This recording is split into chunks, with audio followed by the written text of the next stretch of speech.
Recently मैं कैल Newport की book पढ़ रहा था, how to become a straight A student और how to win at college, और उसमें मैं एक रेवोल्यूशनरी स्टडी टिप ढूंढ रहा था ताकि वो आपको एग्जाम टाइम में हेल्प कर सके। तो फाइनली मुझे 3 स्टडी टिप्स मिली जो हम इस वीडियो में डिस्कस करेंगे। कैल न्यूपोर्ट बोलते हैं कि अगर ये 3 स्ट्रैटेजीज कोई स्टूडेंट अच्छे से फॉलो नहीं कर रहा है तो उसके लिए बाकी सारी स्ट्रैटेजीज यूजलेस है। लेकिन इससे पहले मैं आपको वो 3 स्टडी मेथड्स बताऊं, मैं आपके साथ एक स्टोरी डिस्कस करना चाहता हूँ। रिसेंटली मैं टोनी रॉबिन्स की एक वीडियो देख रहा था जिसमें वो बताते हैं कि एक बार वो अपने बच्चों के साथ गोल्फ सीखने गए। जैसे ही उन्होंने बॉल को हिट किया तो वो सामने वाले लेक में जाकर गिर गई। उन्होंने फिर से बॉल को हिट किया और वो दोबारा से लेक में जाकर गिर गई। उनके साथ अगली 5-6 बार ऐसा ही हुआ। वो बॉल को हिट करते और वो फिर दोबारा से लेक में जाके गिर जाती। उन्होंने अपने इंस्ट्रक्टर को बुलाया और कहा कि ये तो बहुत ही डिफिकल्ट गेम है, मुझे तो इस गेम में एवरेज बनने में भी सालों लग जाएंगे। इस पर उनका इंस्ट्रक्टर हंसने लगा और उन्होंने कहा, नहीं, तुम सिर्फ 1 मिलीमीटर या 2 मिलीमीटर दूर हो एक बेस्ट प्लेयर बनने से। इस पर टोनी रॉबिन्स हैरान हो गए और उन्होंने कहा, आप ये क्या बोल रहे हो? ये गोल्फ बॉल हर बार अपने गोल से कम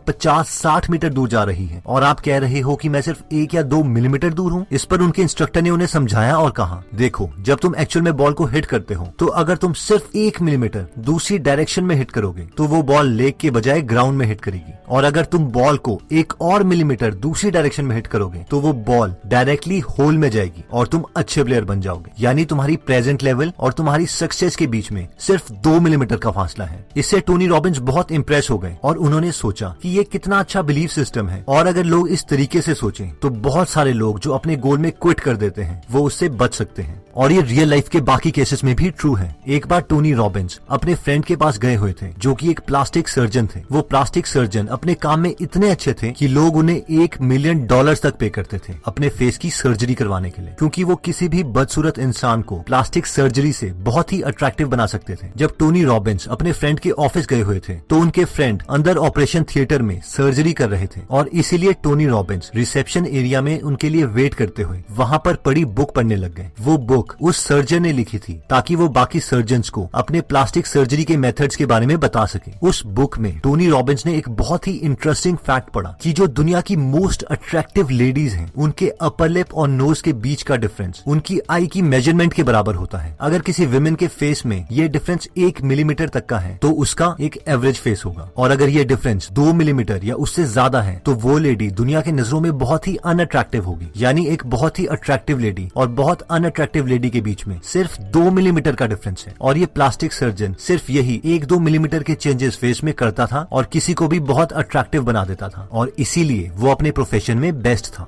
अब सवाल ये आता है कि हमने ये स्टोरीज डिस्कस क्यों की? इन स्टोरीज को डिस्कस करने का पॉइंट ये है कि मोस्ट प्रोबेबली हमने स्टडीज की यूट्यूब में इतनी वीडियोस देखी हैं सिर्फ इस उम्मीद में कि हमें कोई एक रेवोल्यूशनरी मेथड मिल जाए जिससे हम हमेशा मोटिवेटेड रहें, या हर चीज आसानी से समझ जाए, या इवन इस एक्सपेक्टेशन में कि सारा सिलेबस हम 1 आवर में ही खत्म कर दें। और टू बी ऑनेस्ट, ऐसा कोई मेथड एग्जिस्ट ही नहीं करता। हमारे फेलियर्स और सक्सेस के बीच में बहुत ही छोटी हैबिट्स या मेथड्स का डिफरेंस होता है। कई बार हम इन मेथड्स को इतना सिंपल समझ लेते हैं या हम इन मेथड्स से इतने फैमिलियर हो जाते हैं कि हम ये रियलाइज ही नहीं करते कि हम इन मेथड्स को तो यूज कर ही नहीं रहे हैं, और बस एक नए रेवोल्यूशनरी मेथड की तलाश में रहते हैं, और इसीलिए हमें कोई चेंज भी नहीं आता। तो इस वीडियो में हम उन स्मॉल चेंजेस के बारे में डिस्कस करेंगे जो हम यूज कर सकते हैं अपनी स्टडीज की क्वालिटी को इम्प्रूव करने के लिए। हम ये 3 मेथड्स कैल न्यूपोर्ट की book how to become a straight A student के फर्स्ट पार्ट में से बताएंगे, और इन 3 स्टडी हैबिट्स में सबसे पहले टिप आती है, manage your time in 5 minutes a day. Cal Newport अपनी बुक में बोलते हैं कि जब तक हम सारी डेडलाइन, सारी असाइनमेंट, सारे टास्क, सारे गोल्स अपने माइंड में रखेंगे, और तब तक हम रिलैक्स नहीं कर सकते जब तक हम उन थॉट से डील नहीं कर लेते। इसीलिए कैल बोलते हैं कि सुबह उठकर सिर्फ 5 मिनट लगाकर एक बार अपने उस दिन के सारे काम को एक जगह पर लिख लीजिए। रिसर्च के अकॉर्डिंग जब तक हम अपने थॉट्स को डील नहीं कर लेते हैं तो वो थॉट हमें डिस्टर्ब करते रहेंगे। इसलिए जब हम किसी चीज को पेपर में लिख देते हैं तो हमारा ब्रेन एनर्जेटिक और बहुत ज्यादा रिलैक्स हो जाता है। साथ ही में हम अपनी प्रायोरिटीज सेट कर सकते हैं कि हमें सबसे पहले कौन से सब्जेक्ट के, कौन से चैप्टर के, कौन से आर्टिकल पढ़ने हैं, और फिर उसी चैप्टर के आर्टिकल से हमें स्टार्ट करना है जो टॉप प्रायोरिटी पर है, क्योंकि ये सीक्वेंस ही हमें एक फेलियर या सक्सेसफुल स्टूडेंट बना सकता है।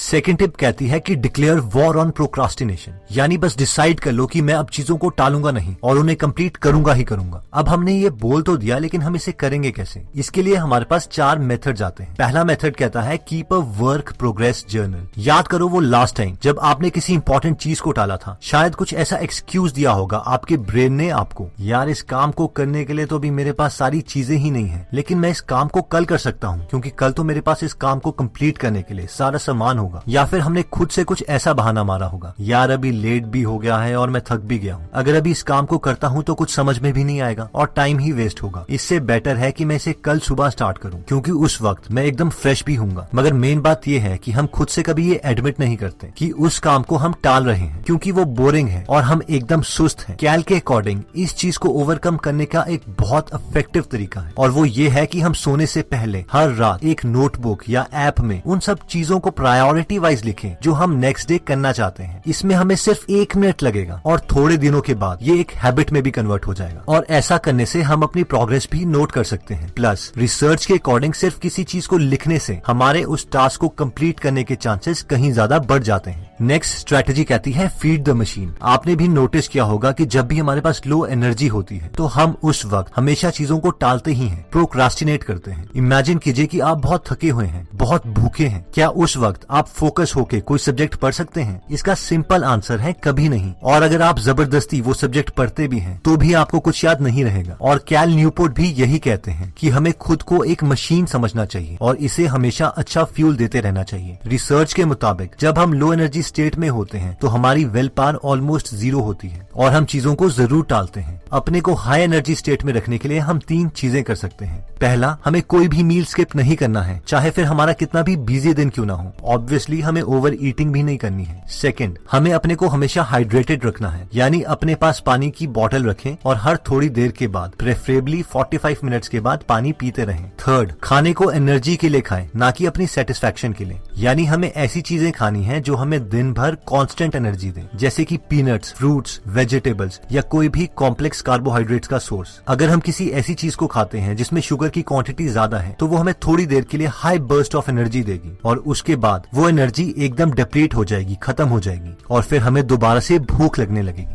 टालने वाली आदत को खत्म करने के लिए तीसरा तरीका कहता है make an event out of worst task. हमें कई काम इतने ज्यादा बोरिंग लगते हैं कि अगर उन काम का थॉट हमारे दिमाग में भी आ जाए तो भी हमें डर लगने लगता है। किसी के लिए वो डरावना काम मैथमेटिक्स का कोई चैप्टर खत्म करना हो सकता है, किसी के लिए वो ऑर्गेनिक केमिस्ट्री हो सकती है। कैल अपनी बुक में बोलते हैं कि अगर हमें कोई भी काम बहुत ज्यादा बोरिंग लगता है तो इस इशू को भी हैंडल किया जा सकता है और वो है कि उसका एक बड़ा इवेंट बना दे। इवेंट बना दे? जी हाँ, मान लीजिए कि आपको कोई सब्जेक्ट पढ़ना पसंद नहीं है तो उसे पढ़ने के लिए हम कोई लाइब्रेरी ढूंढ सकते हैं जो हमारे घर से बहुत ज्यादा दूर है, या फिर कोई रेस्टोरेंट या इवन की कोई बुक स्टोर, ताकि अगर हम वहां पर एक बार पहुंच जाएं तो हम अपने घर में वापस जल्दी ना पहुंच सके। कैल बोलते हैं कि जब हम ऐसी जगह पर जाते हैं जो नई है और एकदम आइसोलेटेड है और साथ में हमारे घर से बहुत दूर है, तो ऐसी जगह पर हमारे पास उस सब्जेक्ट को पढ़ने के अलावा और कोई ऑप्शन ही नहीं रहता। और एक बार जब हम उस बोरिंग सब्जेक्ट को स्टार्ट कर देते हैं तो एक मोमेंटम बन जाता है जिससे उस सब्जेक्ट की वजह से हमारा सारा डर खत्म हो जाता है। नेक्स्ट टिप कहती है कि चूज योर हार्ड डेज। कैल बोलते हैं कि स्टूडेंट लाइफ में ऐसे दिन आते ही हैं जब हमारे पास बिल्कुल भी फ्री टाइम नहीं होता। हमें कुछ ऐसे काम भी करने पड़ते हैं जो हमें बोरिंग लगते हैं और जिन्हें हम बिल्कुल भी नहीं करना चाहते। और ऐसे केसेस में हमारे पास 2 ऑप्शंस हैं। पहला तो ये कि हम चीजों को टालते रहें जब तक कि एक्सट्रीम कंडीशन ना आ जाए और हमें ऐसे दिन जबरदस्ती गुजारने पड़े। दूसरा ऑप्शन है कि हम पहले से ही चूज कर लें कि हम इतनी मेहनत कौन से दिन करना चाहते हैं। मान लीजिए हम सैटरडे सिलेक्ट करते हैं तो हर सैटरडे हम अपने सेलफोन्स ऑफ करके पूरा दिन सिर्फ काम ही करेंगे। उस दिन हम अपने किसी भी फ्रेंड के साथ कोई कम्युनिकेशन नहीं करेंगे। तीसरी स्टडी स्ट्रैटेजी हमारे 3 मोस्ट इंपॉर्टेंट सवालों का जवाब देती है कि हम कब पढ़ें, कहाँ पढ़ें और कितनी देर तक पढ़ें। तो सबसे पहले आता है कब पढ़ें। कैल के अकॉर्डिंग सबसे बेस्ट टाइम पढ़ने का सुबह है, क्योंकि उस वक्त हम सो के उठते हैं और एकदम फ्रेश होते हैं और उस वक्त हमें कोई डिस्टर्ब भी नहीं करता। तो हमें अपना मेजॉरिटी काम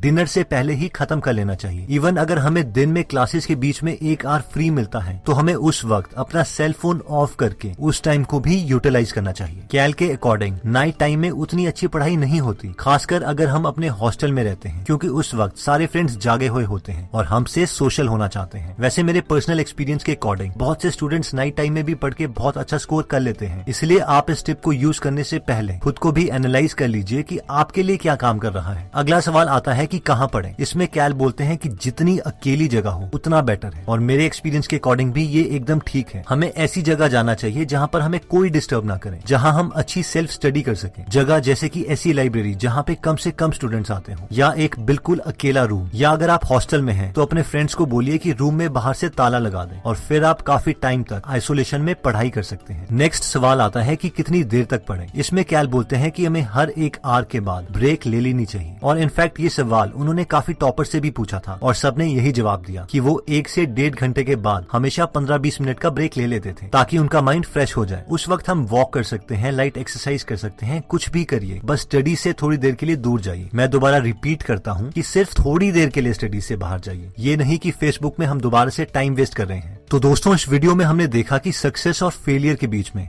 बहुत ज्यादा डिफरेंस नहीं होता, बस 4 या 5 छोटी हैबिट्स हैं जो हमें फेलियर या सक्सेसफुल बनाती हैं। अपनी स्टडी परफॉर्मेंस को हमने इंप्रूव करने के लिए 3 टिप्स देखे, जिसमें सबसे पहले आता है manage your time in 5 minutes a day, यानी सुबह सिर्फ 5 मिनट लगाकर अपने सारे टास्क एक जगह पर लिख लीजिए और उन्हें प्रायोरिटी वाइज सेट कर लीजिए कि सबसे पहले कौन से सब्जेक्ट का कौन सा आर्टिकल पढ़ना है। ये सीक्वेंस बहुत ज्यादा मैटर करता है, इसीलिए हमें टास्क प्रायोरिटी वाइज ही कंप्लीट करने हैं। नेक्स्ट था कि हम डिसाइड करें कि हम अब प्रोक्रास्टिनेट नहीं करेंगे। इसके लिए हमने 4 मेथड्स देखे। पहला था कि कोई भी मील स्किप नहीं करना है। अगर हमारे पास कम एनर्जी है तो हम जल्दी क्विट कर देंगे। सेकंड था कि अगर कोई बहुत ही बोरिंग काम है तो उसे कंप्लीट करने के लिए नई जगह पर दूर चले जाएं, और एक बार आपने वो काम स्टार्ट कर दिया तो उससे रिलेटेड सारे डर वाले इमोशंस खत्म हो जाएंगे। थर्ड था कि चूज योर हार्ड डेज, यानी हमारी स्टूडेंट लाइफ में मुश्किल दिन आने ही आने हैं जब हमारे पास बिल्कुल भी फ्री टाइम नहीं होगा, और इससे पहले कि हमें वो समय जबरदस्ती गुजारना पड़े, हम डिसाइड कर सकते हैं कि हम कौन से दिन बहुत ज्यादा हार्ड वर्क करेंगे, और उस दिन हमें अपने फ्रेंड्स के साथ कोई कम्युनिकेशन नहीं रखनी है। और फोर्थ था कि कीप अ वर्क जर्नल, यानी सिर्फ 1 मिनट लगा के रात को डिसाइड कर लीजिए कि आप अगले दिन क्या करना चाहते हैं, और अपनी प्रोग्रेस हमेशा ट्रैक कीजिए। फाइनली हमने देखा था कि कब पढ़ें, कहाँ पढ़ें और कितनी देर तक पढ़ें। तो इसका आंसर है कि हम डिनर से पहले अपने दिन का मैक्सिमम टास्क खत्म करने की कोशिश करें। सेकंड, यानी सबसे आइसोलेटेड या बिल्कुल अलग जगह में पढ़ें जहाँ पर हमें कोई डिस्टर्ब न करे। और फाइनली था कि हर 1 से 1.5 घंटे के बाद 15 या 20 मिनट का ब्रेक ले लीजिए। दोस्तों, इस बुक में और भी काफी इंटरेस्टिंग टिप्स दिए गए हैं। अगर आप ये पूरी बुक पढ़ना चाहते हैं तो डिस्क्रिप्शन में दिए हुए लिंक पे जाके आप ये बुक खरीद सकते हैं। आप 2 फुल बुक्स को भी फ्री में सुन सकते हैं, जिसके लिए मैंने लिंक डिस्क्रिप्शन में दे दिया है। दोस्तों, अगर आप फ्री में हिंदी ऑडियो बुक समरी सुनना चाहते हैं तो डिस्क्रिप्शन में दिए हुए लिंक पे जाके आप हमारी गीगल ऐप डाउनलोड कर सकते हैं। वहाँ पे आप फेमस बुक सुन सकते हैं,